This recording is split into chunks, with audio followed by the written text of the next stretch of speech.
Otu European Union ezipụla ndị nnọchiteanya ndị ga-abịa n'ime Nigeria wee mata ka ihe ga-esi wee gaa bụ nhọpụta izuwe nke afọ 2023 n'ime ala anyị a.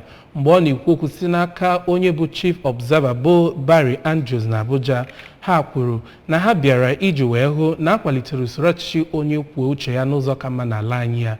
Ekwi Ajide bụ onye ọrụ anyị nọ n'Abuja ga-akọtọpụ akụkọ a.